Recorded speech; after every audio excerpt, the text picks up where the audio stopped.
त्यांनी उत्तर दिलेलं आहे. पुढे जाऊया. प्रश्न क्रमांक 6 7461 शशिकांत शिंदे. प्रश्न क्रमांक 7461 वितरित केल्याप्रमाणे उशिरा आल्याची शिक्षा आहे.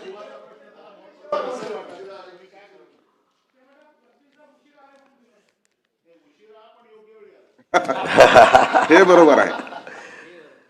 सभापती महोदय, या प्रश्नामध्ये खरं म्हणतं तर राज्य सरकारची आर्थिक परिस्थिती बघता एक्साईज वाढवावं म्हणून स्वर्गवासी अजितदादा पवार यांनी एक कायदा केला होता.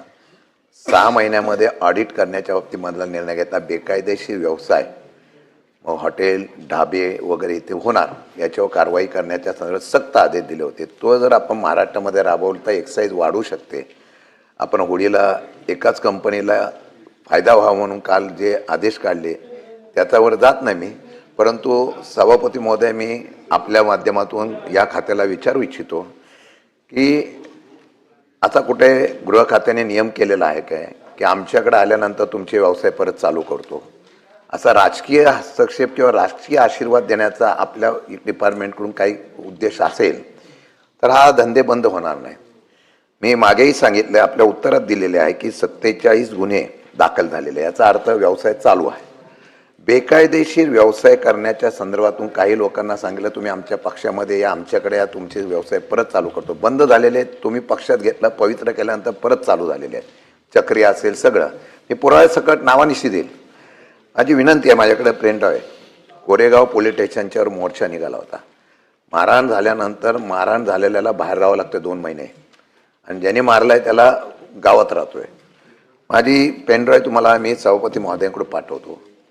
कोरेगाव पोलीस स्टेशनचे सिनियर PI बल्लाळ म्हणून त्यांनी गांधी जयंतीच्या वेळा जेव्हा हे बंद असतं त्या दिवशी कुठे कुठे चालू आहे त्याची माहिती घेतली आणि तिथे धाडी टाकून मग नंतर कलेक्शन केलेलं आहे.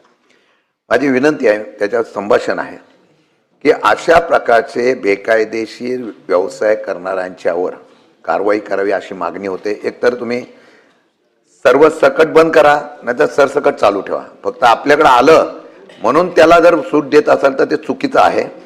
अशा चौकशी करताना मी PI बल्लाळवर बऱ्याच वेळा केसेस आहेत, गुन्हे दाखल करण्याच्या संदर्भातली पार्सलिटी वगैरे सगळं अवैध धंदे करण्याच्या संदर्भातली भूमिका या संदर्भामध्ये SP पासून सगळीकडे आम्ही आंदोलन केले होते.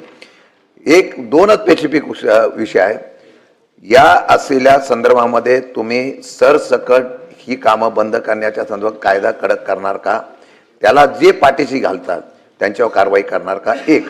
आणि PI बल्लाळच्या बाबतीमध्ये सर्वीकडे आम्ही पुराव्यात सकट रिपोर्ट दिल्यानंतर अद्यापही कारवाई केली गेली नाही. त्याची चौकशी आपल्याला पेनड्राईव्ह दिल्यानंतर जर अवैध धंद्याला पाठीशी घालून हप्ते गोळा करण्याचा प्रयत्न करत असेल तर त्यांना तुम्ही कारवाई करणार का? सभापती महोदय, सन्मान्य सदस्य शशिकांत शिंदे साहेबांनी उपस्थित केलेल्या प्रश्नाच्या अनुषंगानं सभागृहात माहिती देऊ इच्छितो की पुसेगाव पोलीस ठाण्याअंतर्गत आपण जे सांगितलं की 47 गुन्हे दाखल करण्यात आले. 47 लोकांवर त्या ठिकाणी आरोपी निष्पन्न झाले आणि न्यायालयामध्ये त्यांना दाखल देखील करण्यात आला आहे. तर मुद्देमाल देखील जप्त करण्यात आलेला आहे. परंतु आपण एक सांगतायत की आपल्याकडे एक पेनड्राईव्ह आहे आणि त्या पेनड्राईव्हच्या अनुषंगाने जे काही माहिती आम्हाला मिळेल त्याच्यामध्ये जर का कोणी दोषी आढळला तर निश्चितपणे तपासणी करून त्याच्यावर कारवाई करण्यात येईल.